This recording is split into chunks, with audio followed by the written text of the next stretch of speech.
So I would almost try to think about maybe align what retention mean in every stage, and then see does that make sense for that stage.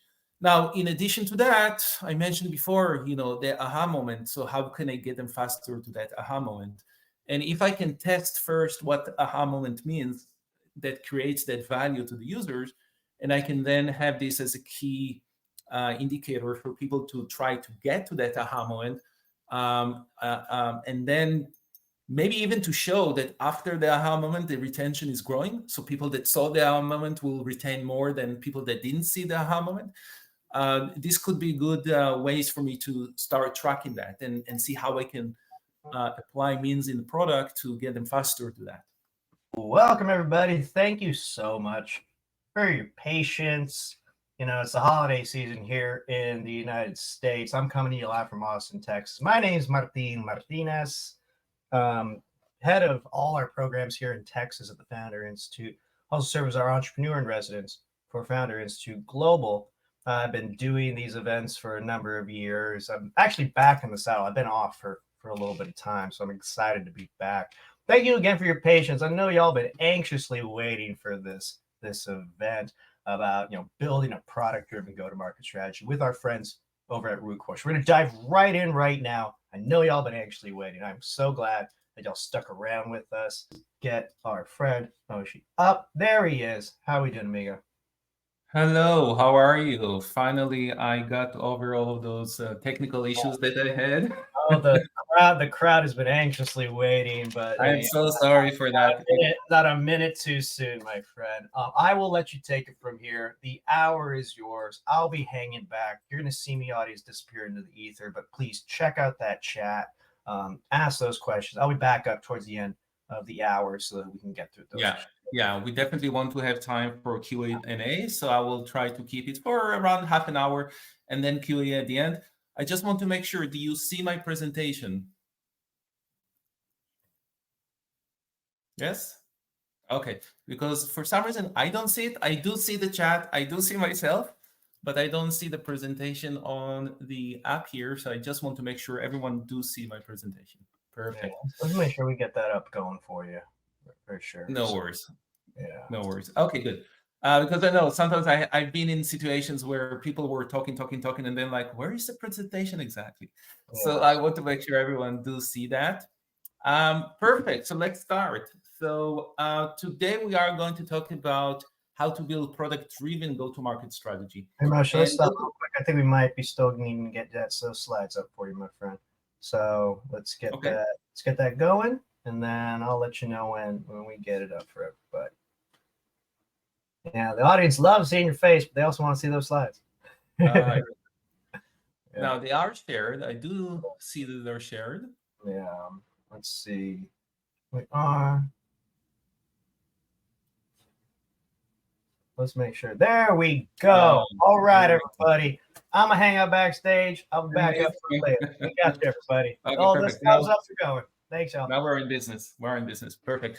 So as I said, today we're going to talk about how to build a product-driven go-to-market strategy. But before we even start there, I want to actually ask you this question.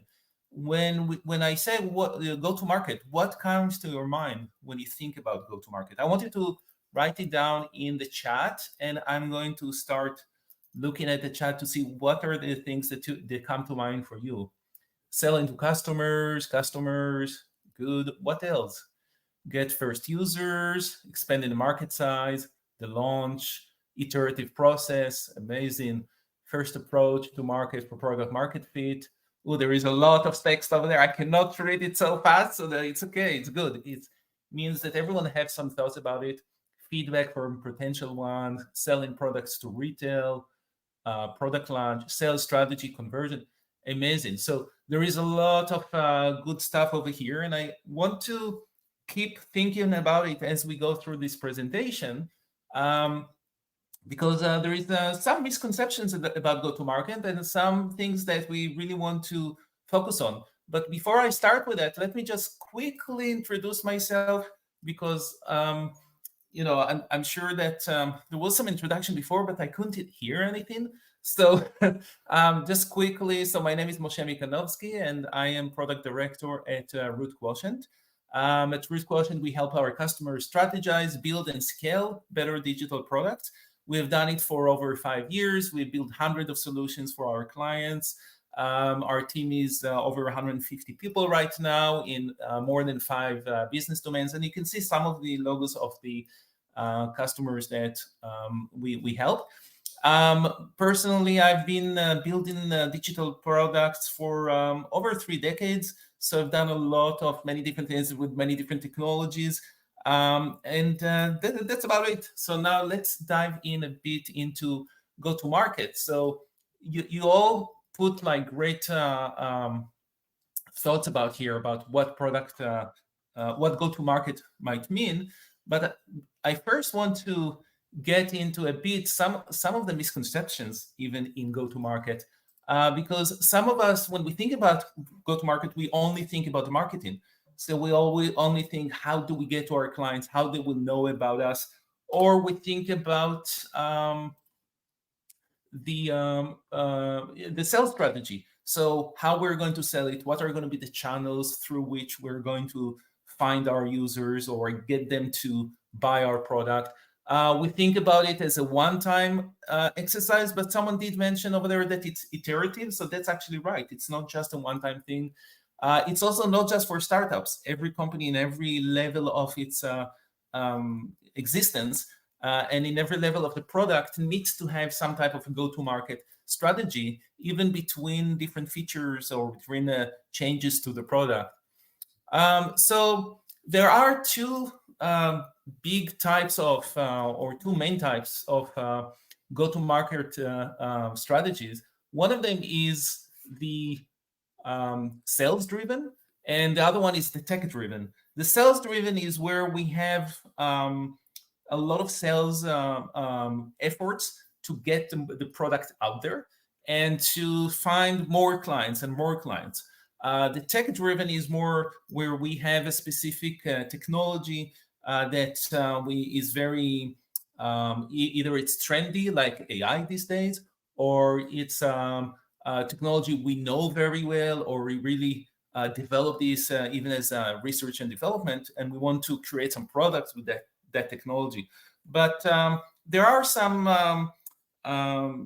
downsides for using those. They could fit in some type of organizations, but one of the downsides of using a sales-driven go-to-market is that it can create this misalignment between the customers and the product, or between us and the customer and what they really need. And also it will eventually compromise this product quality or the fit of the product to the market, because we are not always looking at what customers really need, and rather than pushing a product that may not fit them exactly. And on the technology side, we also sometimes, because we use a specific technology, we might ignore the market validation that actually this will solve the problem for the client, for the market. And we also can create, because of that, some wasteful utilization of our resources, because we can spend a lot of money and time developing in a technology that might not be the best fit to solve this problem. So this is where product-driven go-to-market comes into the picture. And with that, what actually we're doing is we are putting the market in the center, but not just the market. We are putting also the product in the center. The product is helping us with customer acquisition. It helps us with retention of the clients, and eventually to get to this product market fit. So the product market fit is the first thing that we really want to get. We know it's an elusive thing. It's not always easy to get. It's not many times easy to even know that we have a product market fit. But when we focus our efforts with a product-driven go-to-market strategy, we can actually, it can help us with adoption and customer engagement, as well as with adapting ourselves, learning from what we have done and adapting our product as well as our organization, and continuously improve that until we do find this product market fit. And eventually, when we get that product market fit, we can start sustainably and scalably grow the product, grow the organization, and grow the business overall. So to do that, what we have put, what we're doing at RootQuotient, so we have done that through many of the projects that we build for our clients, and also looking into the addition, what happens after. What happens after you start launching your product and getting your product in the market and building and iterating on this and trying to get this product market fit. So at RootQuotient, we developed this product steering wheel to help us with that, and really to help our clients to steer into a better direction. So imagine that your organization is like this car, and you have this destination in front of you, and that steering wheel is really helping you with the different drivers. And I will go through all of these drivers in a second. But through these different drivers, it helps you to move in the right direction wherever you are in your stage at the moment. Like at the center of everything is the vision. So we talked about it in a previous workshop that we did. The first workshop was about product discovery, and it's all recorded, so you can all find it online and watch it if you have not done it yet. Back then, we talked about what drives, what the risks that the organization have to face when building product. And the vision is really the one that helps us move forward once we have the definition of the vision to then later on define our strategy, etc. But identify all the different things that we need to get to. I have for you, sorry, and then those are three drivers that we're going to talk about. So we will talk about the market drivers, we'll talk about the organization driver, and we'll talk about the product drivers. They all help together as one cohesive plan in each one of the phases of the working on creating the next version of the product. So those three phases are the pre-build phase, and this is where we identify what are the problems, what is it that we hypothesize that will work for our users. And then there is the next step is the build. This is where we build and we get ready to actually validate all of these hypotheses that we built before. And the last stage is the launch, where we actually launch it into the market and we put it out there. Now, we have to think about it in every stage of our product. So it's not necessarily just when we start, we have this and that's it, we launch it and we're done. It's really an iterative process that goes again and again. And in every stage of the product, we have a new hypothesis about what will work next and what are the things that will make it even better. In the beginning, we want to get product market fit, but we have to start somewhere. So we start with some prototype, we start with an MVP, we build the MVP, we put it out there, we launch the MVP, and then we start learning from that. But in order for us to eventually be able to see, are we there yet? Did we get to that product market fit? We have to plan ahead up front when we pre-build to decide what are the hypotheses that will make us get to the product market fit, and what do we need to build within the product in our organization using these three drivers to actually get there. And after we got to the product market fit, it continues, because a product market fit is something that is not static. It can change over time based on the changes in the market, based on changes in our offering, whatever that is. So if we continue, I want to go through each one of those phases and tell you what are the drivers, the three drivers in each one of those phases. So we also put for you this time, like always, we sharing everything with everyone. So we have a playbook for you. I will share at the end of the session a QR code where you can go and download this. And throughout the session, there will be a few highlights from that workbook, the playbook, on things that you can do in order to help you in your specific process. So you will see this little sticker of the book throughout, and I will mention that. But just have in mind, you don't have to worry here. You will have it later on. You will be able to get to it. So the first thing is our pre-build. So now we are in the pre-build phase. And you see here, there is a sign in front of us on the road, and the sign is towards value and viability. Again, this is going back to the first session we had with the 4 risks of building product: value, viability, so value to the users, viability to us, usability, and feasibility. So we will talk about these other 2 in a second. But first of all, here the direction is, how can we create value to our users? And is it going to be viable for us?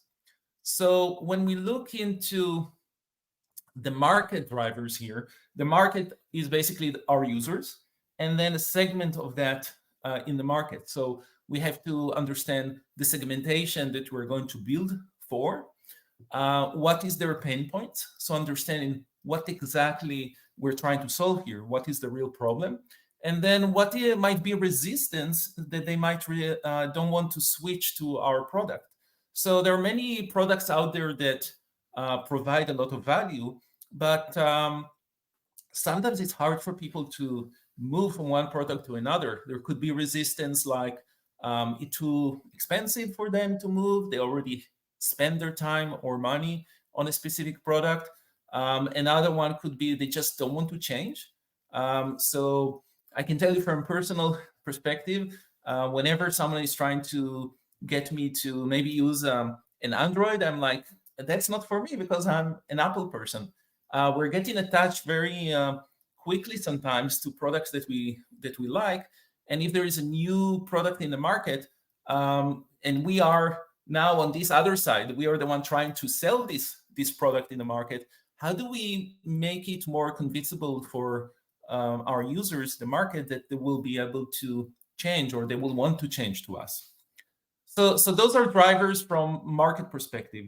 From the organization drivers, we also want to think about how we are going to plan ahead to move this product and make it successful. Some of it is service excellence. And excellence means different things to different people. So you have to define for yourself, what does the service of supporting this product means to you, and how you want your brand to look like to your clients. And it all connected to each other. So at the end of the day, without defining the service level that you want to give them, it will be very hard for you to prepare to this go-to-market. The second part here is, can we help them in reducing switching costs or reducing this resistance that they might have to move to our product? And many of those things can be done by creating the right service flows, the right people to do it, the right processes, whatever needs to be done to make ready to go to market. And then the last driver over here is the product driver, and this is should be quite obvious, where what are the value we're trying to create to our users, what is the actual solution that we're building here. So this is where we can pick and choose the different features we will build that will solve this specific value, and prioritization and all of that. We can also bake into the system, into the product, things like incentives to incentivize people to come and use the product or stay with the product. And then also things that will make valuable for us at the end of the day. So it could be as simple things as back-end processes that will help us support our clients in much better way, or increase activations, increase retention, etc. And we'll talk about it also a bit later on. So this is in the pre-build phase.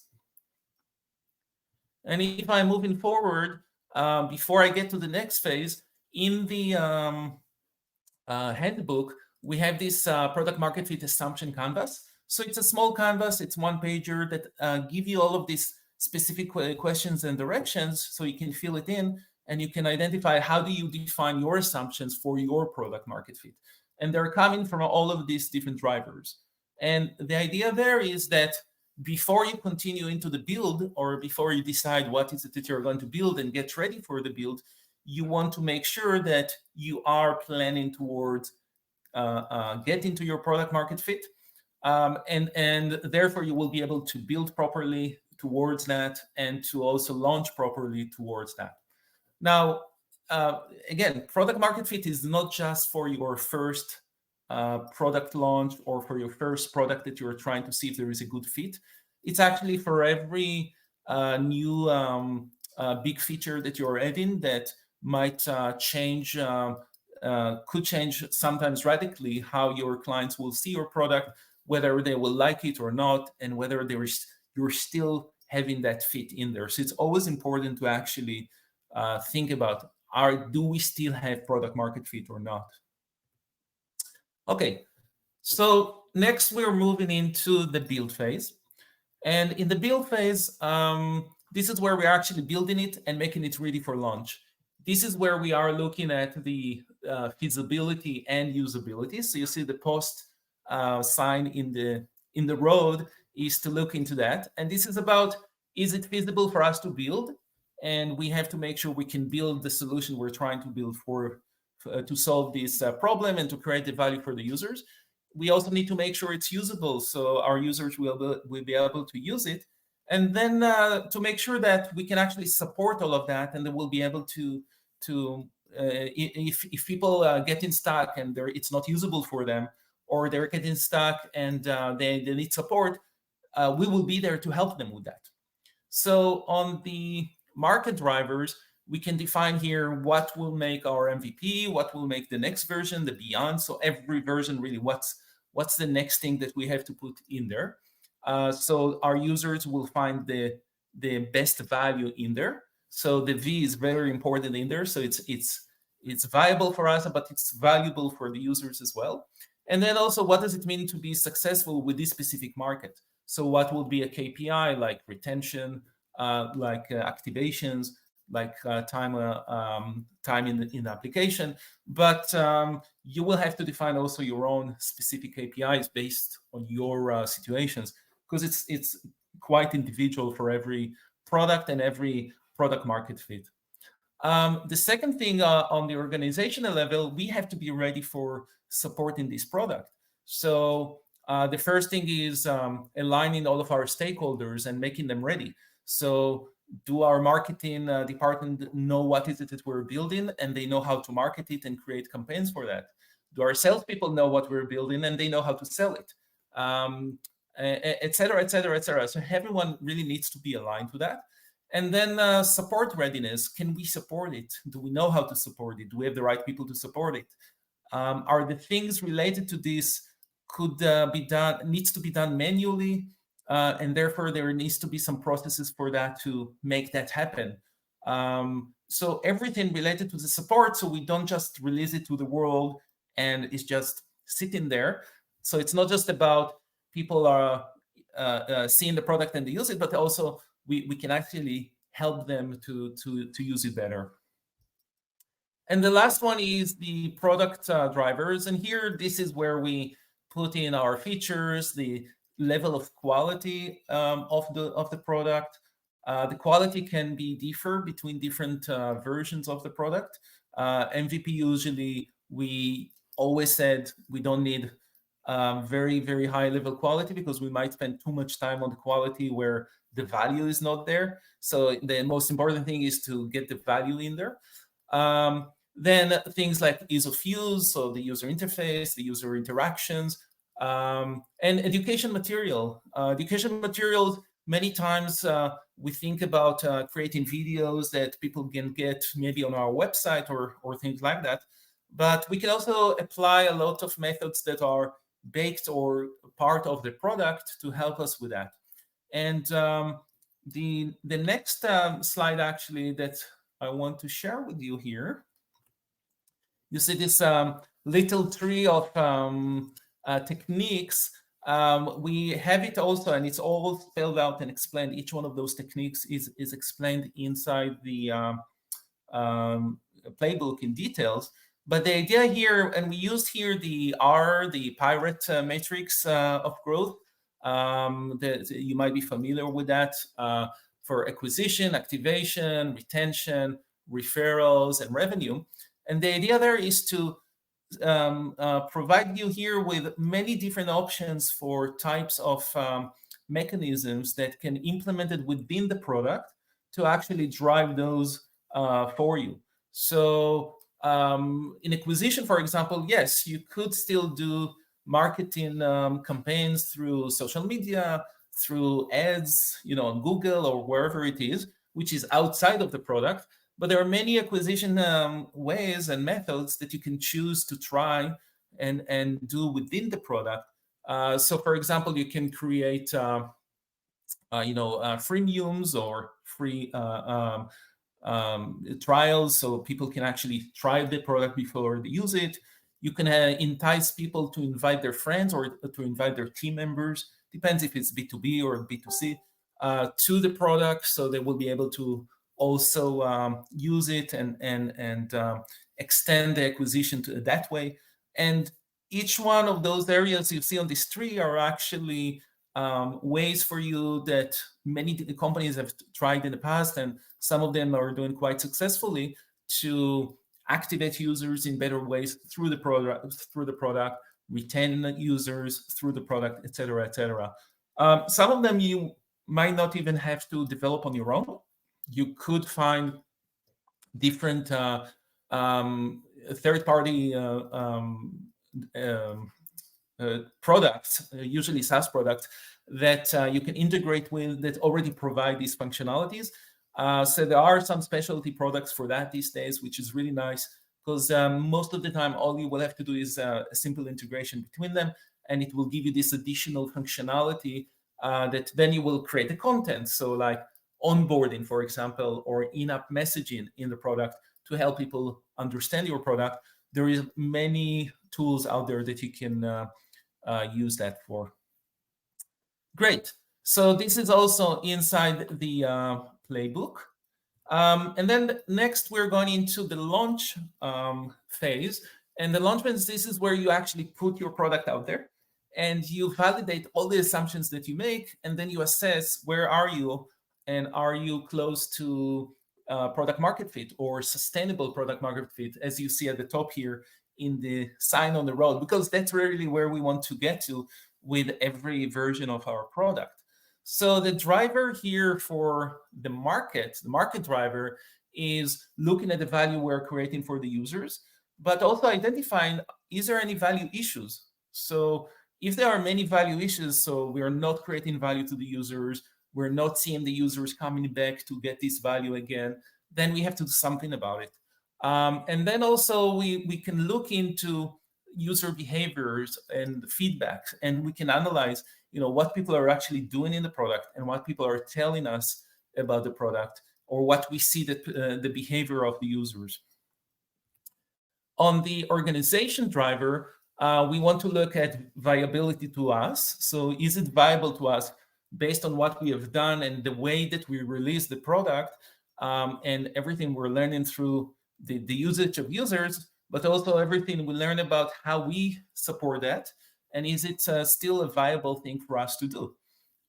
Does it all of a sudden we find out that it's very expensive for us to support because the servers or the hosting cost us a lot, or all of a sudden we found some issue with security or with some compliance that we have to deal with. So all of those things, many times we might know them up front, but many times we will find them as we go. And then based on all of this information, we have to make a decision. Should we continue the route we took, or should we pivot? And this has been always really a critical decision making for us to do. And based on that, we can update our roadmap to continue the way we've gone, and enhance that, whatever we found out that needs to be enhanced to create even a better product market fit. And this cycle goes back into, again, the pre-build, creating new hypotheses for what's next, etc. Or we can pivot completely, change the market, or the segment, or change the product, or change both. So all of these options are always available for us, but it's always important to learn based on what we validated and find out. And lastly, the product itself, we have to look into any usability issues. So are people getting stuck somewhere? So maybe we have to unstuck them, or maybe they cannot find a specific feature, so that's why they never used it, because it's hidden so well in the product. And also quality issues, bugs, and how many times people are coming to us with issues about they cannot use the product or the et cetera, et cetera. And again, of course, inside the playbook, we have this little decision flow to look into and ask yourself those questions about where you are in your product journey and what information you have so you can actually continue forward until you get to a decision. Yes, I got this product market fit. This is it's very hard for us to write something that will be work for everyone, but we try to make it in generic enough so you can plug in your KPIs or plug in your understanding of your product and where you are, and therefore you will be able to tell, okay, probably we are at this stage right now. We have enough validation. There is some retention, etc., and there is a line in there you will see in the book that is highlighting where you are. Did you get to product market fit or not? To wrap it all up, I wanted to share an example or a case study from Spotify. Now, Spotify is a huge company. They have lots of products. Actually, while researching for this, I was surprised how many products I didn't even know they have, which is really amazing. I've been a Spotify user for a number of years with my family, and we love it. And I think they're doing an amazing job. And here we picked one specific feature, not even a full product, just the collaborative playlist feature. So we wanted to try to show you how we would have gone through that with our steering wheel, where in each one of those phases. So let's start with the pre-build phase. And in this pre-build phase, we have all of those drivers, right? We have the market driver, the organization, and the product driver. So the market drivers over here would be things like diversified user with social interaction needs. So they already have a lot of users in there, but many of those users are also using social collaboration on other platforms, and they are already aware of how to do that. And then they might already do some sharing of music across between them and stuff like that, but they might find some workarounds how to do it, maybe outside of the Spotify at the time before they released it, or whatever that was. So they did identify here a need and a pain point in the product, but still the opportunity there was to even create a stronger, streamlined music sector. So they wanted to keep their leadership in that, and that's part of it for the organization as an organizational driver.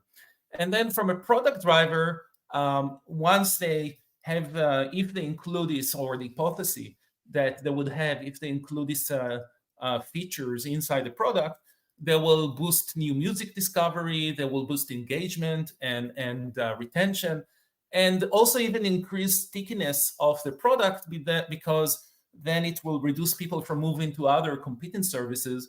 We know that there are a few of them out there that are competing with Spotify. So all of that helped Spotify look in the pre-build towards, okay, first of all, should we build this thing? And then what is it that we really want to build in there to make that happen? So then when they decided to do that and they, get ready for launching and on the build itself. So on the market drivers, they had to identify what will be a KPIs that will actually tell them that once they release it, it's actually working, and this specific feature has some type of product market fit, and it helps overall with the product market fit and growth of Spotify as an overall service. So KPIs such as feature adoption and retention specifically for the feature, and then also planning to how to segment the rollout. So usually Spotify and many other organizations, especially big organizations like that have millions of users all over the world, they will not release it right away for everyone. They will do some segmentation to release it, and they will have different reasons for that. One of the reasons is the users themselves, but the other reason is also, can they support it? And we'll talk about it in a second. And this is on the organizational drivers. So preparedness for performance and availability. So imagine that if their hypothesis was that this is going to increase the number of users by X or the number of playlists by Y, and these X and Ys are in the millions, they also need to be able to support it somehow for performance, for availability of the service. So every feature like that could change the viability to the organization itself. In addition, they want to make sure their marketing is ready for that. So it's not just out there and no one knows about it. So there could be some campaigns getting ready for the launch or for the rolling launch based on the segments. And then preparedness of customer support to help the users with every feature like that. People will have questions, will not know how to use it. Even now, I think they don't support it yet on all the platforms. I think it's only supported on the mobile and on the native app, but not on the web app, or something like that. So there still might be some support related to that, and they need to be ready for this. And imagine Spotify have huge volumes. When you start and you have small volumes, it should be easier to support. When you grow and you have huge volumes, you have to make sure that all of those volumes are available and ready, especially if you support with multi-languages across time zones. All of this can make support much more complex. And then on the product itself, as simple as, what are the sharing features that they need to build, what type of tutorials, maybe inside the app to build it, easy playlist integration, so how it's actually done easily and the usability of that. And even they created some specific in-app messaging and notifications for users to make them know about this more and notify them. So that was part of that launch as well. And then on the launch, once they launch it, the market drivers is really to track the key KPIs that they identified before to see, are they actually moving the needle, or a lot or a little or not at all, etc., on the different type of KPIs. On the organizational level, drivers, they needed to see how it impacts their sustainability in the market, from performance, from availability, and all of that stuff. And on the product drivers, things like surveys to the users inside the application, tracking the users, like even deeper than just asking the users, but deeper as in flows, how people got from one place to the other place. Did they get stuck somewhere? I'm not sure if they use any heat maps or session replays, but that would be some of the mechanisms that I would use for that. And also many of these things exist in applications out there that you can integrate with the product. So you also don't have to develop many of those things on your own. And other things like, an easy playlist integration. But they also noticed, as they were going through that, they noticed that there is an alert fatigue. So a lot of people were complaining about that. And as they iterated, they put more changes towards that. Okay, and then their outcome of this was, just of that one feature that they added, was getting 10 million new subscriber, reaching to 200 million premium users. Additional 70% of users discovered new artists or tracks that they didn't know about, because now they were able to collaborate with other people to create those playlists. And 60% felt more connected through shared playlists. So there is a whole big positive effect of that. And since then, Spotify added more collaboration features. The last one I've seen is called Jams, where people can do live jams that they can invite, I think, up to 30 or 32 people or something like that, to actually add live. So it's not a playlist, but it's rather a live jam that people are doing. So they really took it to many different directions. But the only way they could have done it is by making those hypotheses up front, delivering on this, and seeing if there is good tractions, and then growing it and moving even forward to even more. Okay, So now that we've gone through all of that, I want to go back to the beginning, where in the beginning I asked you what do you feel, what do you think about going to market? Now I want to ask you, at which stage of your product's life cycle would you consider using product-driven go-to-market? So think about where you are right now and what stage you are, and when do you think you will start using product-driven go-to-market? Write it down in the comments. I will switch to the comments over here, because I'm really interested to see.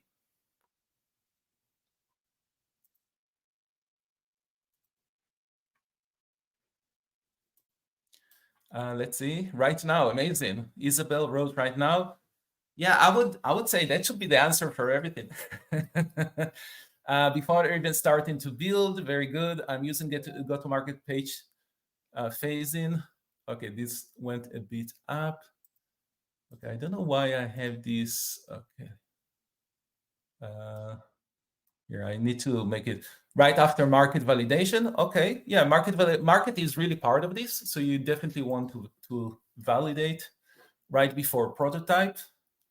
Okay, I think that all of the answers are right based on where you are, and in many cases you may need to take part of it and break it down to see where are you right now. Right now with the prototype phase, starts at the idea to prototype. Great answers over here. Thank you everyone for sharing your thoughts on this.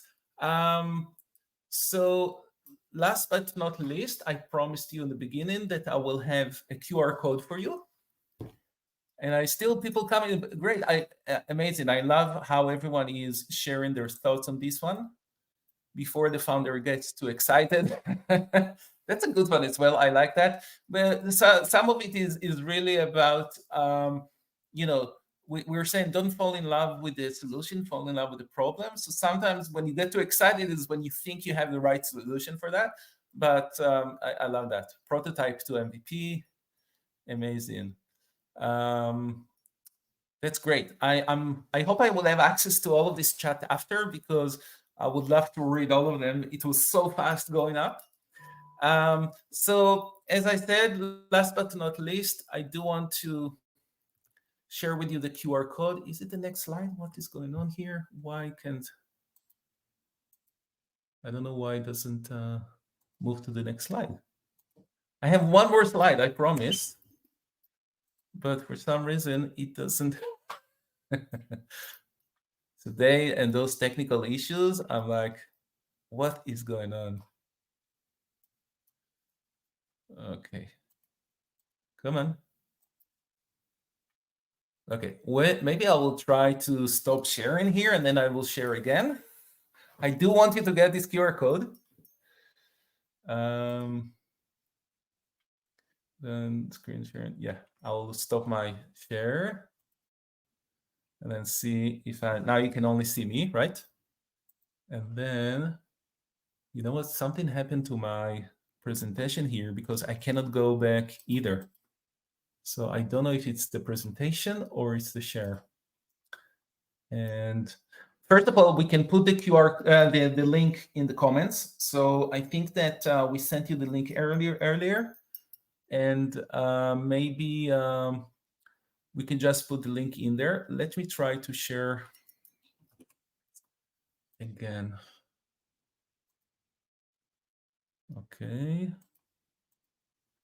Yeah, my presentation completely got stuck, so I cannot even go backward. I might have to just refresh this or stop it. Let me see if I stop that and go here and go here and share. No, not share. I want to, oh, it is presented. Okay, let me try to share again. Come on. Okay.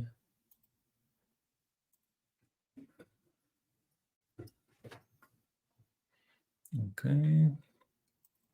Okay, this is moving. I'm just skipping. I had to restart the presentation, so I'm skipping to the last page. And this way, I don't have to see all of that while I'm doing this. Here we go. Okay.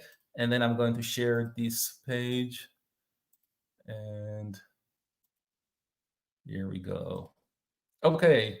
Do you see the QR code now? Yes, perfect. So scan that. All the you will be able to download the playbook over there with everything that I mentioned.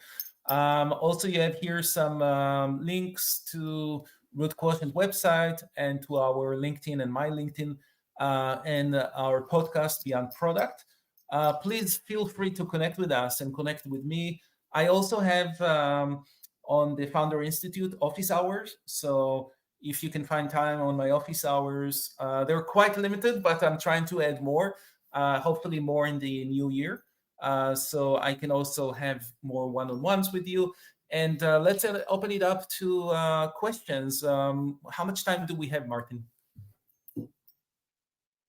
Thank you. We got all the time in the world, my friend. Hopefully our audience is still going to stick around a little, but we have plenty of time for networking too. We always love to keep the AirMeet networking tables open immediately following the broadcast. So thank you again. I know we had to speed through it a little bit faster than we wanted to, but you know how things go in the internet world with these online events. Sometimes our computers work with us. Sometimes they like to be a little feisty. Kind of like the crowd today. I love the energy in the crowd. They were so eager to get this knowledge, and it was fantastic knowledge, great content. So amazing. All of y'all in the chat sticking with us and giving us that patience that we need to deliver such great, thoughtful stuff as you're planning this go-to-market strategy for your startup heading into the new year. You know, we're definitely dropping links to the playbook. So if you are having any trouble, seeing the QR code, getting the QR code in, we'll be dropping links directly to download it in the chat as well. So thank you again, Moshe. Let's dive into some QA. We got time. As long as you're with us and the crowd's with us, yes, we're gonna get all these questions. I'm here as long as you need me to be here. So let's do this. Everybody, thank you again. Please use them emojis, give some claps for that presentation. And if you have been interacting with us in the chat, you're dropping questions in the chat, make sure you bounce over to the QA tool. Use the QA tool.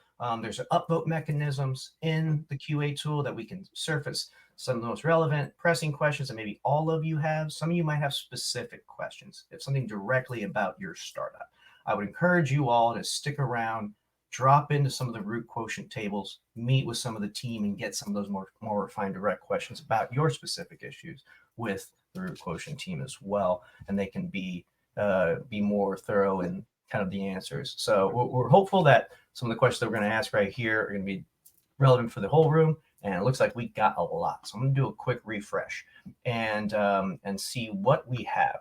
So Shoaib has a good question. First one at the top is, actually kind of a very existential one, Moshe. It's how do you know when the product is not a market fit? Again, we talk about it all the time, but what does that mean? What are some metrics that are good, foundational things to look at when maybe it's just not working? Maybe it's time to pivot.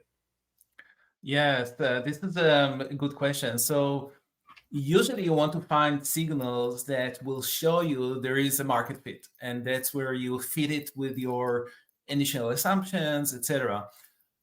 When you don't see those signals, the absence of the signals is where you will not have a product market fit, I would say. So it's almost like looking at the absence here rather than at what is. If I would define the most important thing probably with product market fit is retention. And if you see that the retention is going down all the time, usually a good retention will have a graph like, it starts with 100% and then it kind of like either go even. A great one is that people coming back, so they will share, you will get value to them more. But if you see that people are going down and it's going down all the time, so over time, people that started using the product, they will not continue using it over time. That's a bad signal that there is no good product market fit.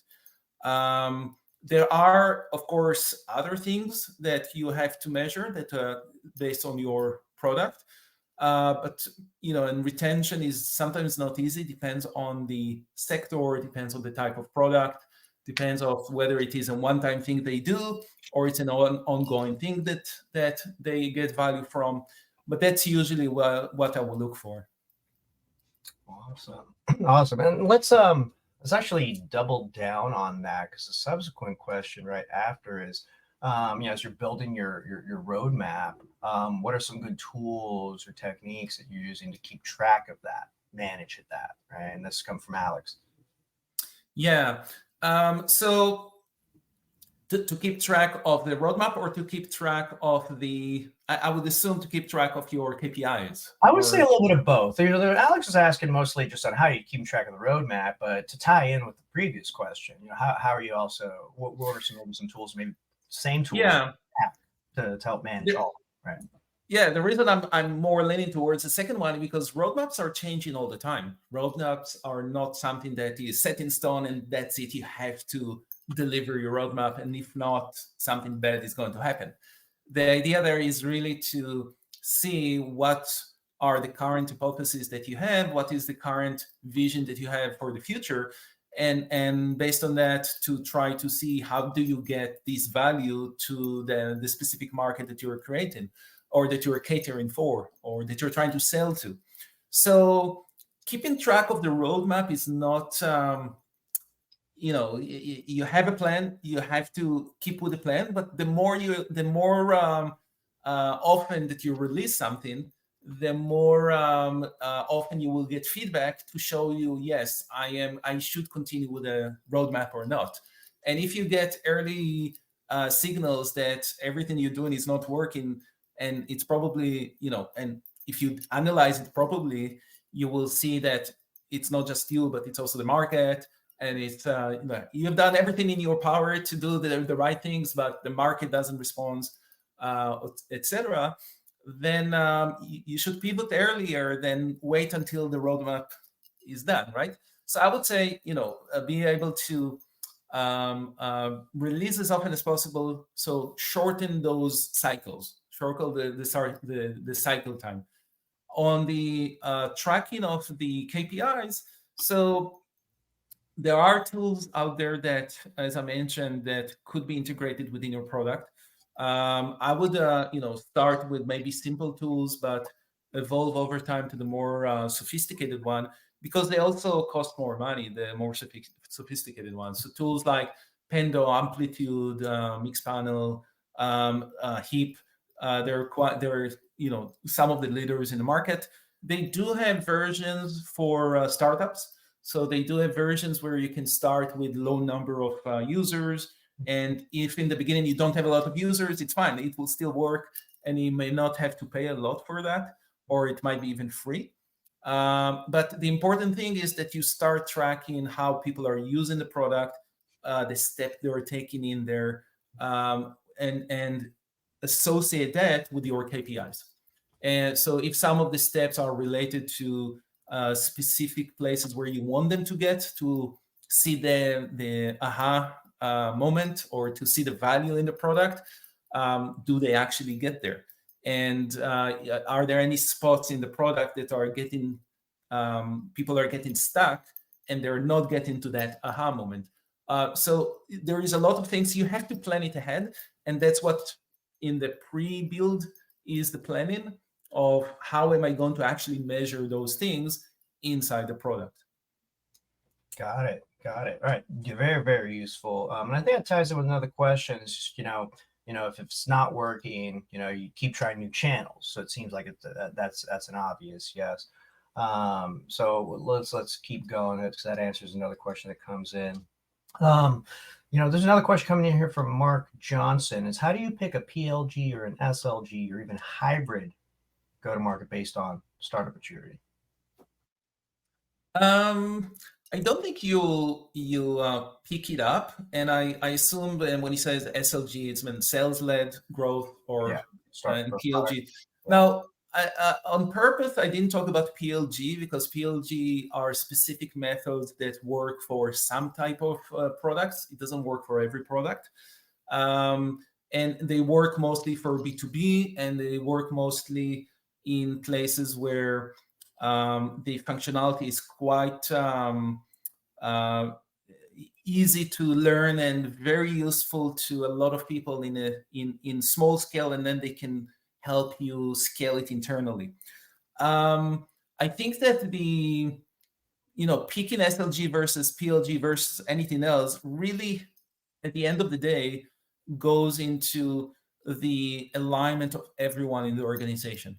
Because I've worked, for example, in organizations where the founder was a salesperson and he didn't know any other thing other than selling. So they were very much sales led. And because of that, there was some misalignment between how the organization was selling to what the product was able to deliver. So the organization sold based on quotas of each one of the salespeople, and they had to reach the quotas. And quotas are usually very short term. They are just for the quarter or for the year. They don't think long term. And they would come with clients that were not very a good fit for the organization. And we had then to deliver on top of that. So that created a lot of tension. What you want to see that there is a good alignment. If there is a good alignment, you could still go with the sales-led organization if it makes sense, because some industries are also much more open to salespeople to come and sell them. If we're talking about lawyers or we're talking about some traditional industries, there is a lot of this culture of sales culture. We're going to a golf tournament, we're going to restaurants, we're going to conferences, whatever we're doing in order to sell. But if the salespeople are not aligned with what the product is and who is the right client for this product, they will sell whatever they can sell, right? So I think the most important thing is really to make that alignment. And the alignment start with a shared vision and a shared strategy, and making and transparency in the organization, and making sure that everyone are aligned to the same goals. Fantastic. Good stuff there. Let's get through as many. How much time do you have with us? I should be asking. I can be here all day. We have a lot of That's true. That's true. So let me get a quick refresh on these. Thank you all. And again, if you're in the audience, you have a question, as you can clearly see, we got a ton of folks here. We've got hundreds of folks here in the audience, and you can get lost in the chat. So make sure you're heading over to the QA function, those two little chat bubbles right beneath the chat icon on your right of the screen, and get those questions in. You can upvote as you see it, add some comments to it. That's the best way that I will be able to surface these for our speaker so that we can get to your questions as quickly as possible. So again, we've talked about roadmap tracking, we've talked about metrics, when to figure out, is this not working? We got another one coming in. Oh, Gabriel is one of our founders out of Austin, alumni, and current entrepreneur residence for our Austin chapter. Good to see you again. He's got a few, so let's crank through these. These are solid. Mm-hmm. How can early stage businesses effectively integrate kind of these feedback loops to define that go-to-market strategy without overwhelming the teams? Again, these are small teams right now. You're dealing with a lot of data sets, a lot of nodes coming in with all these data points. Yeah. Any good best practices there? Yeah, it's a good question. It's a balance between overwhelming the team to transparency and really get the team to not just understand what is going on, but come up with ideas that might solve it in different ways. So the teams are really an important part of it, to make sure that we find the right solution to the problem, and sometimes the right solutions will come from the team, right? So I would say that it's probably up to every leader leadership style. Mm-hmm. But as long as there is a clear understanding of the vision, where we are going, and the why behind everything. So a real understanding of, what is the real problem we're trying to solve here? Why is it the right problem to solve? Is it a real problem? And it can go to each one of the new features that we add. Each feature will have its own why, etc. So as long as we communicate that, I think that the team will be empowered enough to really solve the right thing and think about the why and make that happen. So I would say that it really depends on the organization and the style of the leaders and the style of the team and all of that stuff. But if I have to pick something so I don't overwhelm them, I will pick that vision and the why behind it, and make it crystal clear all the time. Interesting. All right, love that. I guess it leads with a follow up that he also has as well. So in terms of let's talk about those key metrics, especially during launch phase. I mean, again, when we talk about our Founder Institute and the audience that we have, a lot of these folks, again, you're trying to turn this idea into a company. Maybe you already have, but now you're getting it right to market. You're right at the beginning of the journey. Is there any key metrics that startups should be tracking at that launch phase that helps them quickly, maybe size up, as pivot, you should keep going, or you scale on this strategy? Yeah. Excellent question. And I think that, to me, probably retention is the biggest one, but retention is hard to do when you start because you have to find the users and you have to get the users to start using the product and all of that stuff. But it's still one of those things that you want to see all of those people, are they willing to, what does retention mean with them, right? So does retention, it could be that the initial stages of just them paying the money for the service is initial step of retention, because they're willing to get hard-won money, paid to someone for that service. So I would almost try to think about maybe align what retention mean in every stage, and then see, does that make sense for that stage. Now, in addition to that, I mentioned before, the aha moment. So how can I get them faster to that aha moment? And if I can test first what aha moment means, that creates that value to the users, and I can then have this as a key indicator for people to try to get to that aha moment, and then maybe even to show that after the aha moment, the retention is growing. So people that saw the aha moment will retain more than people that didn't see the aha moment. This could be good ways for me to start tracking that and see how I can apply means in the product to get them faster to that. Awesome. I hope it helps. It's a hard question. It's again, every startup is a little different, right? Exactly. Some are very different. So each one's going to be unique to you. So that's going to be understanding what's relevant to you, what's necessary to you. Exactly. And I guess a final tie off, because Gabe, you're just throwing all the good ones out here. Is there anything to integrate these feedback loops? Things that are just, we kind of covered that one. There's another one that he had. Actually, let's look at this one over here.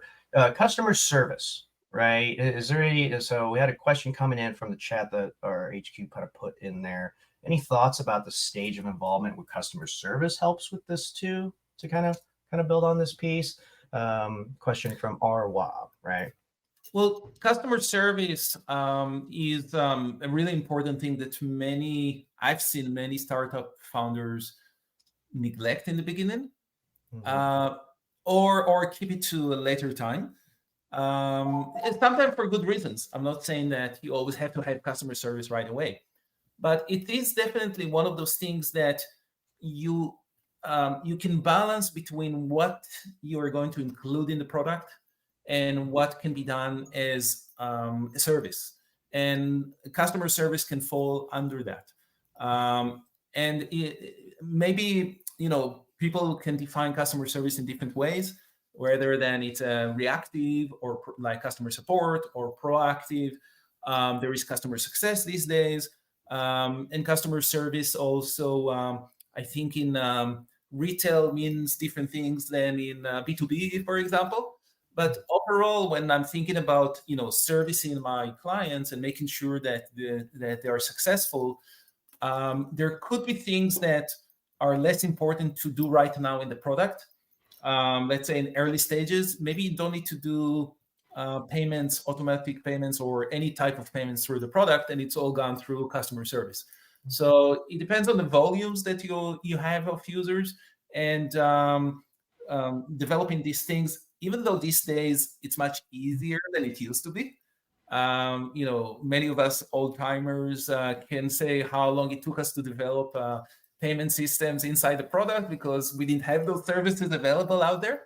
And then with PCI compliance, even more. But in general, there are things that are not that critical to start with, and you can put it under the umbrella of customer service. But you have to make sure that you can support that. So, do you have the people? Do you have the means to do it? How do people reach out to you? How do you get back to them? What is your service level agreement for that? How long does it take you to do this thing? How do you define critical versus non-critical items? And maybe have different SLA for that. Which tools you're going to use to track all of this and do that. So there is a lot of questions to put over there, but a lot of good people have done it before, so you can find a lot of information about these things.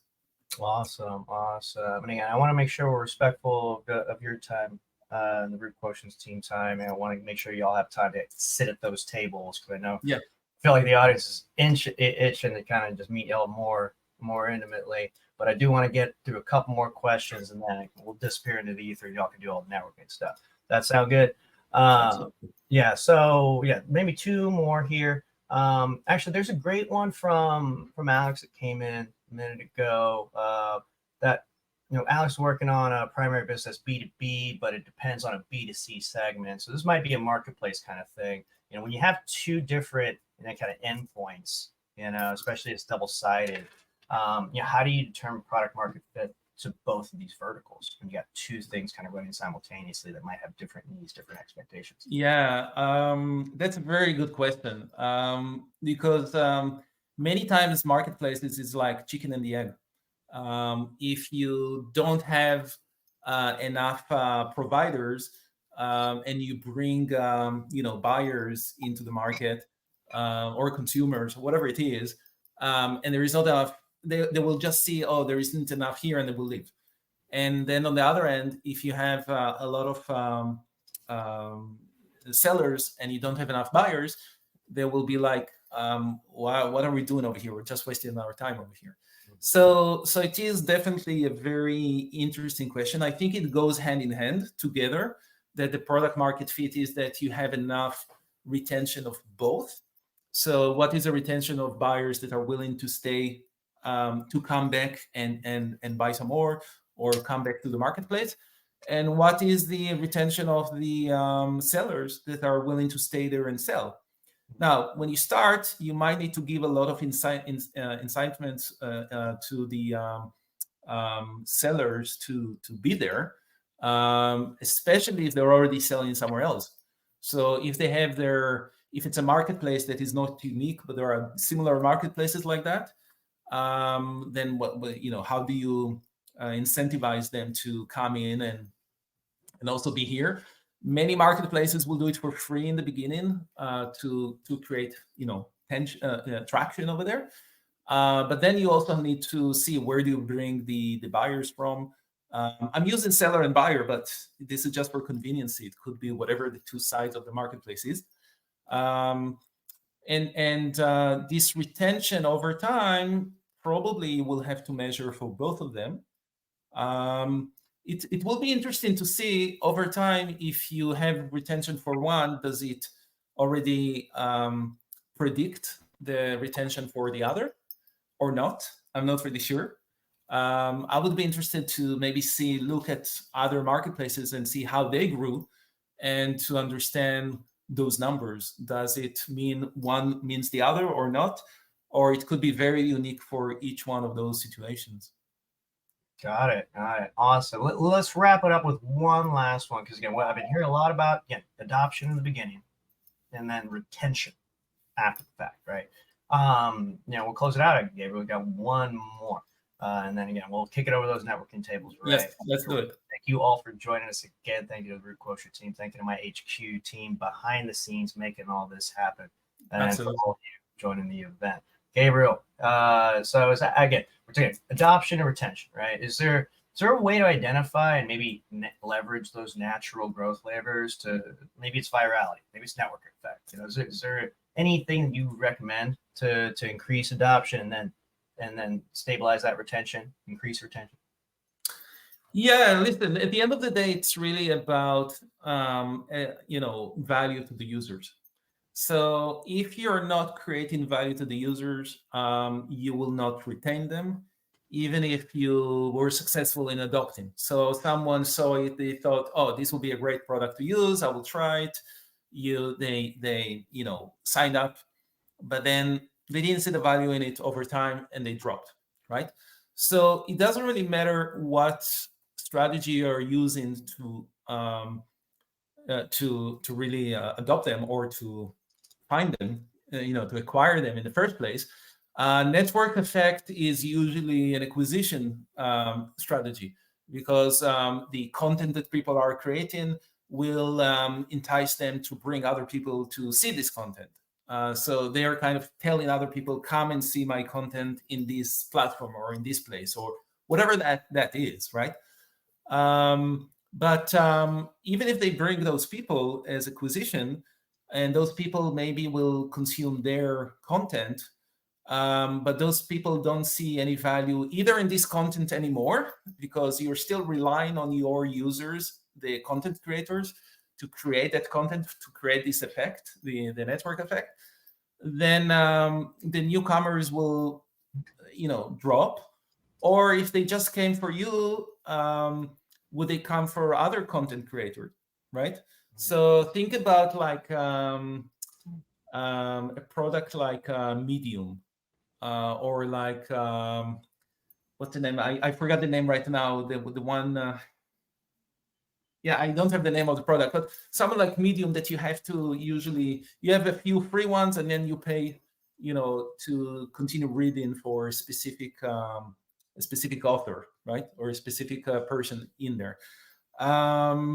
Would you come also for others, or only for that specific content creator? So I think that you always have to look into what is the value we are creating to the users, and if there is a value that will keep them coming again and again. And at the end of the day, whichever strategy that you use that fit your specific product, because products that don't create any content or there is no ongoing content creation by the users, network effect may not be a good idea there, or it's not applied to them. So you have to choose the right strategy for your product as well and for your market.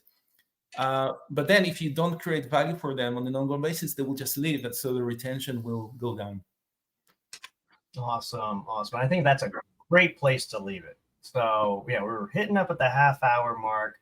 Amazing. Thank you again, Moshe. Thank you to the RootQuotient team. I think this was a really compelling webinar, and I think Our pleasure. Also felt the same way. The chat was electric. So let's do this. I appreciate y'all staying with us a little bit more. We are going to shift over to the networking portion. We're going to leave the room up for as long as y'all want to hang out. So again, all of this will be available. If you join this event, you've obviously subscribed to kind of our updates. We'll have an event follow-up email within the next 48 hours. It's recording, relevant links, anything that we discussed here. Amazing. Any final things you want to share, Moshe, with the audience before we cut it to the networking? First of all, apologies again for the technology issues I had up front. So thank you for sticking with us. And second, we love helping, at RootQuotient, and me personally, we love seeing founders being successful in what they're doing. So you can check out our office hours, and I will have more in the future. Right now, my time is a bit limited, but I will definitely have more office hours through the platform, through the mentorship platform. And I always love hearing what people are coming up with. So it's always fun for me. Awesome. Well, again, thank you for spending your day with us. Thank you, Martin. Thank you all again for being here as well. So we're about to wrap. Thank you all for joining. Stick around if you want to network with some of the people you chatted with in the audience that want to join some of those tables. The RootQuotient team is going to be there too. So if you didn't get a chance to get one of your questions answered live, you can definitely get some one-on-one time with each of them. definitely take advantage of that. We will be following up by email with some relevant links, recording all that fun stuff here soon. But in any case, thank you all again for joining for another Founder Institute. Thank you. For those of y'all staying with us in North America and stateside, hope y'all have a great holiday ahead. Safe travels, stay warm. Everybody else around the world too, you do the same. Take care of each other. Keep building. We'll be coming back next week and many weeks ahead with a lot more of these online events here on Air Meet and elsewhere. But in any case, my name is Martin Martinez, coming to you from Texas. Thank you all again. Y'all be safe, be well, keep building the future, and we'll see you next time. Thank you.